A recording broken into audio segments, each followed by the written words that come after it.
Journalists have become cheerleaders. Newsroom संपादक नहीं बल्कि पीएमओ का एक चपरासी चला रहा है. My leader Rahul ji is so fearless. मुझे थोड़ा दिखने लगा था बीजेपी का असली चेहरा. सत्ता के अलावा उनको कुछ समझ में नहीं आता है. कफन पर भी जीएसटी है, शमशान पर भी जीएसटी है, दफनाने पर भी जीएसटी है. चंदा तो धंधा लो किया है या जो वसूली गैंग चलाया, they have more money than God can print. Sense of humor है इन लोगों में. उन्होंने संविधान की धज्जियां उड़ा दी हैं.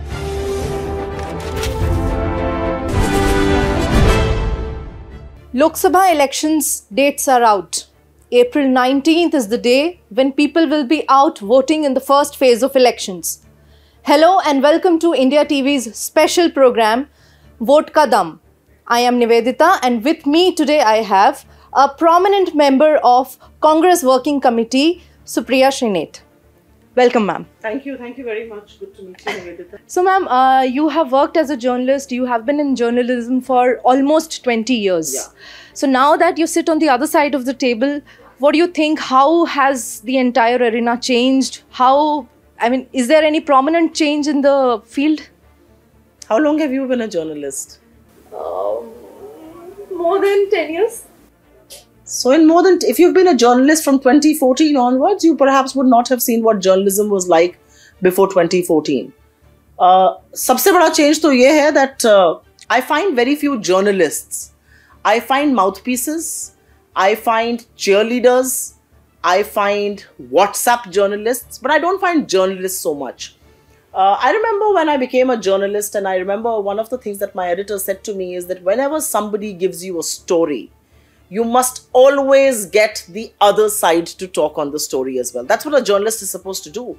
Because whoever is giving you a story or whoever is giving you information, there is a vested interest there.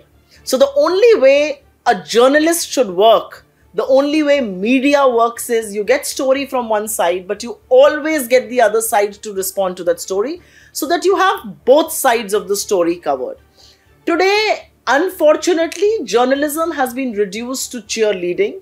Journalists have become cheerleaders.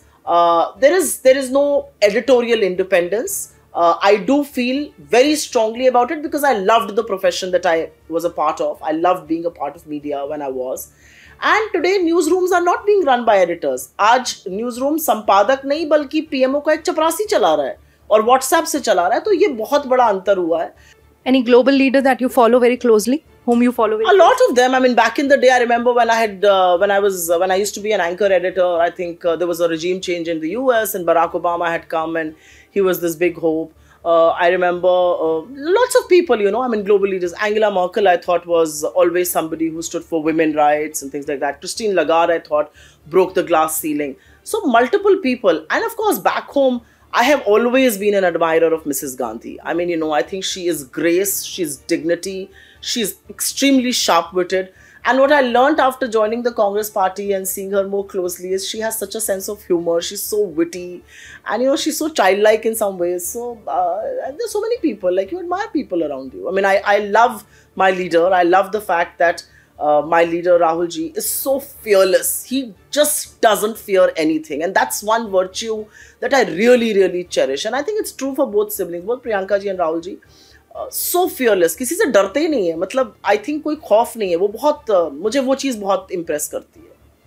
आपने पहले ही मेरे दूसरे सवाल का जवाब दे दिया. मैं आपसे यही पूछने वाली थी कि 2019 में जब आपने डिसाइड किया कि जर्नलिज्म छोड़ के आप पॉलिटिक्स में आना चाहते हैं तो आपने कांग्रेस ही क्यों चुना? उस वक्त जब कांग्रेस सत्ता में भी नहीं थी, सेंटर पे भी नहीं थी, तो फिर भी आपने कांग्रेस ही चुना. हाँ, और बहुत लोगों ने सवाल उठाया. इनफैक्ट मैं नाम नहीं बोलना चाहती हूँ. बीजेपी के एक बहुत बड़े नेता, बड़े शुभचिंतक होते थे मेरे. उन्होंने मुझे फोन करके कहा, अरे अगर चुनाव ही लड़ना था तो हमारे साथ ही लड़ती. हमने कहा आप ही के तो खिलाफ लड़ना है, इसीलिए तो आपके साथ नहीं लड़ सकती हूँ. तो मेरी विचारधारा हमेशा से ऐसी थी. I could never envisage or envision myself being a part of the BJP because I think मुझे थोड़ा दिखने लगा था बीजेपी का असली चेहरा. So when you say this with a very strong conviction, how do you differentiate Congress from the other parties as far as governance and making policies are concerned? Which other parties? The BJP? The BJP. It's very clear, Nivedita ji. There is, I think, as not just a politician, but as a former journalist, as a student of politics, as a citizen of this country, there is a world of a difference between the Congress and the BJP. We are two ends of the political spectrum in every which way. The Congress believes in equality. The Congress believes in democracy. The Congress believes in taking people along. The Congress is a melting pot of ideologies, cultures, religion, region, languages. We are present from the north to the south and the east and the west. We are the people who fought the freedom movement. What is the BJP? The BJP today is an entity that is in pursuit of naked political power. सत्ता के अलावा उनको कुछ समझ में नहीं आता है। बीजेपी तो कह रही है कि उन्होंने जनधन योजना लेके आए, उज्ज्वला स्कीम लेके आए, जिससे कि रूरल विमेन उनको बहुत ज्यादा बेनिफिट हुआ। तो रूरल विमेन के लिए आपने कुछ करोड़ सिलेंडर दे दिए। क्या बीजेपी कभी भी आपको पलटकर यह बताती है कि उस सिलेंडर में से कितने रिफिल कराए जा सके? अगर आधे से ज्यादा सिलेंडर रिफिल नहीं कराया जा रहा है क्योंकि सिलेंडर का दाम 400 से 1100 पार कर दिया, तो ये किसकी गलती है? आज की स्थिति ऐसी है कि आटा, दही, पढ़ाई, दवाई सब पर जीएसटी है। मतलब बच्चे की पेंसिल आप खरीदने जाइए उस पर भी जीएसटी है, मेडिसिन खरीदिए, अस्पताल में एडमिट होइए उस पर भी जीएसटी है। मतलब जीने से, पढ़ाई से लेकर मरने तक बस जीएसटी देते जाओ। कफन पर भी जीएसटी है, शमशान पर भी जीएसटी है, दफनाने पर भी जीएसटी है। कांग्रेस ने इन सब चीज़ों को काउंटर करने के लिए भारत जोड़ो यात्रा शुरू की। जी हाँ। उसके बाद सेकंड आया भारत जोड़ो यात्रा, न्याय यात्रा। तो आपके हिसाब से कौन सा ज़्यादा सक्सेसफुल रहा, भारत जोड़ो यात्रा या भारत जोड़ो न्याय यात्रा? और उसके साथ एक और सवाल उसके साथ कि आपको नहीं लगता कि भारत जोड़ो न्याय यात्रा का टाइमिंग थोड़ा सा ऑफ है? Because at a time of Lok Sabha election campaigning and when all the party candidates of across parties they are busy finalizing the candidates, campaigning में लगे हैं और वो लगे हैं, आपकी पार्टी के जो सबसे टॉलेस्ट लीडर हैं mister Rahul Gandhi, he is busy with his यात्रा। तो आपको लगता है कि ये कहीं ना कहीं आपने अपोजिशन को एक बहुत अच्छा सवाल आपने पूछा है। दो सवाल हैं, पहले मैं दोनों सवाल का जवाब दूंगी। भारत जोड़ो यात्रा वर्सेस भारत जोड़ो न्याय यात्रा, ये अलग अलग यात्राएं नहीं है। इन सम वे भारत जोड़ो न्याय यात्रा is a continuation of Bharat Jodo यात्रा। भारत जोड़ो यात्रा में वो कन्याकुमारी से कश्मीर 4500 किलोमीटर पैदल चले, लोगों से मिले, एक नफरत का जो माहौल था उसमें उन्होंने एक बहुत बड़ा संदेश दिया कि नफरत के बाजार में हम मोहब्बत की दुकान खोल रहे हैं। He sent out the message of camaraderie, love between people. When Bharat Jodo Nyaya Yatra happened, and that was an extension because it was from the east to the west and there was huge demand for it because तब वो हम नहीं कर पाए थे, I think there was a different message in the same यात्रा. The message was 10 साल के शासन के बाद आज युवा की क्या स्थिति है? How are the women placed? How are the youth placed? How is the farmer placed? How is an average man who's a daily wage earner placed? And on that count, this government has completely failed the people. So Nyay is a very important component of who we are, and justice should happen for these people. And which is why, if you saw the tone and tenor of this yatra was more involving more people. He listened to people in the first yatra, Bharat Jodo Yatra. He said, I was speaking to people for the first 2-3 days, and then I just shut up and I started listening to people. In fact, his lecture in Cambridge was listening to people in the 21st century, learning to listen in the 21st century.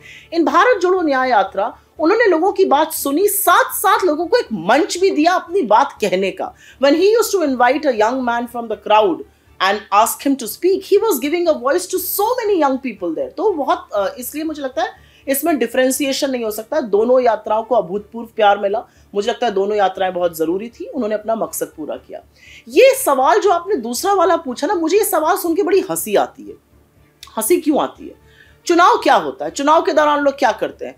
उड़न खटोले से उड़ के हाथ तो नहीं हिलाते हैं। चुनाव के दौरान लोग रैली करते हैं, चुनाव के दौरान आप चुनावी सभाएं करते हैं, चुनाव के दौरान आप लोगों से मिलते हैं। तो जब आप ये सारी चीजें चुनाव के दौरान करते हैं तो यात्रा में तो ये आप उससे भी ज्यादा कर रहे हैं। आप सुबह से शाम तक लोगों से मिल रहे हैं, आप उनकी बातें सुन रहे हैं, आप उनके मुद्दों पर चर्चा कर रहे हैं। आप एक नहीं, आप 2-2, 3-3 स्पीचेस दे रहे हैं और उससे बड़े बड़े क्राउड को दे रहे हैं। तो मुझे लगता है कि ये विशुद्ध चुनावी कार्यक्रम था। हमारी आइडियोलॉजिकल बिल्कुल थी, लेकिन ये चुनाव मतलब चुनाव में जनता के पास जाकर अपनी बात ही तो कही जाती है। तो यही काम तो राहुल गांधी जी कर रहे थे। तो आपको लग रहा है कि ये जो यात्रा है इस बारी, जो ये सक्सेसफुल यात्रा जो रही, this is going to translate into votes in this? Absolutely, 100%, like the Bharat Jodo Yatra did. Bharat Jodo Yatra के दौरान हम हिमाचल जीते, भारत जोड़ो यात्रा के दौरान हम कर्नाटक जीते, भारत जोड़ो यात्रा के बाद हम तेलंगाना जीते।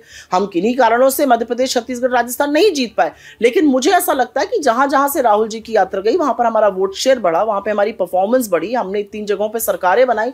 सो एब्सोल्युटली मुझे लगता है कि बिल्कुल हमें इस पर चुनावी बेनिफिट हुआ है। आपने बहुत एक इम्पॉर्टेंट आज मुद्दा उठाया था कांग्रेस ने कि अकाउंट्स फ्रीज कर देंगे। कैसे मैनेज कर रहे हैं आप लोग इलेक्शन कैंपेनिंग? फिर अब जैसे तैसे मैनेज कर रहे हैं, लेकिन मुझे लगता है कि ये सिर्फ हमारे मैनेजमेंट का विषय नहीं है, ये सिर्फ कांग्रेस के अकाउंट्स फ्रीज होने का विषय नहीं है। आप 2 मिनट के लिए बिल्कुल पत्रकार बन के सोचिए, चुनाव के मुहाने पर यह देश आके 5 साल बाद खड़ा है, एक सत्तारूढ़ दल है भारतीय जनता पार्टी, उसके पास शायद जितना भगवान पैसा छाप सकते थे उससे ज्यादा पैसा है, from electoral bonds, from donations, from various other routes. तो बीजेपी ने जो चंदा दो धंधा लो किया है या जो वसूली गैंग चलाया, they have more money than God can print. मगर बीजेपी तो कह रही है उसमें उनका कोई हाथ नहीं है, ये तो law has taken its course. जैसे जब बीजेपी कहती है ईडी, सीबीआई, इनकम टैक्स अपना काम कर रहे हैं, हमारा कोई हाथ नहीं है, मुझे तो मैं हंसते हंसते लोटपोट हो जाती हूँ कि इतना बड़ा मजाक, और वो भी स्ट्रेट फेस के साथ। Like how do they lie, how do they say these things with a straight face? If you see the electoral bonds that the BJP has received, or the electoral bonds that were bought and encashed by the BJP, it's a clear pattern that there were CBI, ED, income tax raids that happened. Next given opportunities, companies bought electoral bonds, the BJP encashed them. There is also another pattern where the companies gave electoral bonds to the BJP and in turn got huge projects to the tune of 47,000 crore rupees, 62,000 crore rupees within weeks of giving electoral bonds. So if this is not quid pro quo, अगर ये चंदा दो धंधा लो और वसूली gang नहीं है तो वो क्या है? और फिर ये सुनने के बाद क्या भारतीय जनता पार्टी बिना मुंह बनाए, बिना मुंह बचकाए ये बोल भी सकती है कि हमारा कोई रोल नहीं है, एजेंसीज स्वतंत्र है करने के लिए? और आपकी स्वतंत्र एजेंसी सारा एक्शन सिर्फ ऑपोजिशन के खिलाफ ही लेती है। क्या जोक मारते हैं, सेंस ऑफ ह्यूमर है इन लोगों में। So how are you seeing this India alliance coming out in this Lok Sabha election 2024? Because this was formulated to take on NDA. तो आपको लगता है कि इन्होंने आपका जो पूरा alliance है, they have come across और they have जो उनके parameters उन्होंने जो set करे थे उसमें खरे उतरे हैं? I think I'm very, very confident about our electoral performance. I think we have come together, the India Alliance partners have come together with a larger vision in mind. What is that vision? That vision is not to oppose Mr. Modi. Mr. Modi is consequential to the government. That vision is to oppose all that he has done in the last 10 years. And the biggest thing is that he has disregarded this country's democracy. He has disregarded this country's democratic institutions. उन्होंने संविधान की धज्जियां उड़ा दी हैं। तो एक main मकसद जो हम सबका साथ आने का है वो ये है that we at in the India Alliance partners we are very confident कि हमें इस देश के संविधान की, इस देश के शोषित वंचित समाज की, इस देश की महिलाओं की, इस देश के युवाओं की, किसानों की, उनकी बात करनी है। हम दो और हमारे दो पॉलिसी के तहत अपना भला कर लो और 2 बड़े वालों का कर दो, ये नहीं कर सकते, 2 बड़े पूंजीपतियों का। तो मुझे लगता है जब इस तरह की बात होती है तो there will be some places where we may differ because we are not the same party. We are different parties who have come together. There will be some places where we will have a difference of opinion. But I think the larger picture is where we completely unite. That's point one. I am very confident of our poll prospects. The India Alliance together represents about 60% of India's votes. The BJP got 37%. We represent about 63% of India's votes.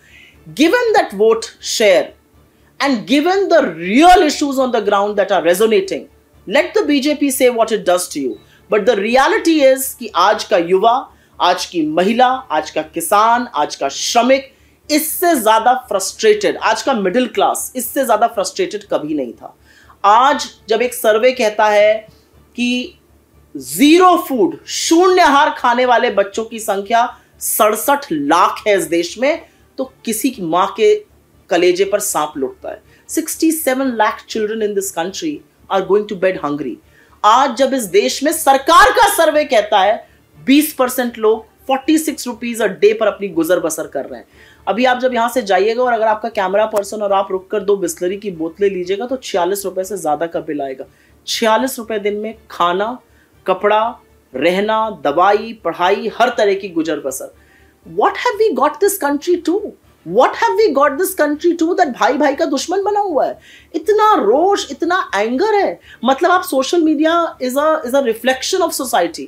आप कुछ लिख दीजिए, लोग इतनी गंदी बातें, इतनी गंदी गालियां, औरतों, अगर आप औरत है तो तुरंत आपको एक sexual threat. Who are these people? What have we made this country? इस देश का प्रधानमंत्री, इस देश का प्रथम एक तरह से फैमिली का मुखिया होता है, और आप खड़े होकर औरतों का भद्दा मजाक बनाते हैं. आप औरतों पे 78 दिन तक चुप रहते हैं. कठुआ से लेके कानपुर, IIT, BHU, हाथरस, दिल्ली में बेटियां घसीटी गई, मणिपुर में हुआ. I am just saying these are issues that we are united for, and I am very, very confident that electorally we will do very well. आपने जैसे कहा कि प्राइम मिनिस्टर एक फैमिली के मुखिया होते हैं, उसी मुखिया का एक सर्वे भी निकला था जिसमें वो he is one of the most favoured leaders in the world. तो आप मतलब कांग्रेस इस चीज़ को मानना क्यों नहीं चाहती कि पीएम मोदी ग्लोबली भी बहुत ज़्यादा नाम कमा रहे हैं? एंड मतलब इन 10 सालों में सर्वे की आप बात करिए जिसमें 200 लोगों को सर्वे किया गया था मॉर्निंग स्टार ने. जो सर्वे मोदी जी की छवि पर आते हैं उसमें 200 लोगों को फोन करके कंपनी पूछ लेती है और वो सर्वे आ जाता है. तो इस लोकसभा इलेक्शंस में हम सुप्रिया जी को देखेंगे किसी सीट पे लड़ते हुए? मैं कांग्रेस की एक बहुत समर्पित कार्यकर्ता हूं. I am before anything else I am a Congress worker. Whatever my party asks me to do I will happily do it. एक सवाल जो पूरा इंडिया आई थिंक वेट कर रहा है जानने के लिए कि इस बारी अमेठी और रायबरेली से कांग्रेस के कौन से वो 2 उम्मीदवार हैं? अगर मुझे पता होता तो मैं आपको जरूर बताती. राहुल गांधी और प्रियंका गांधी नहीं है? मैं वही कह रही हूँ, अगर मुझे पता होता तो मैं जरूर बताती. So this was Supriya Shrinate, who is confident that Congress is going to bounce back in this Lok Sabha elections. For more such updates keep watching India TV.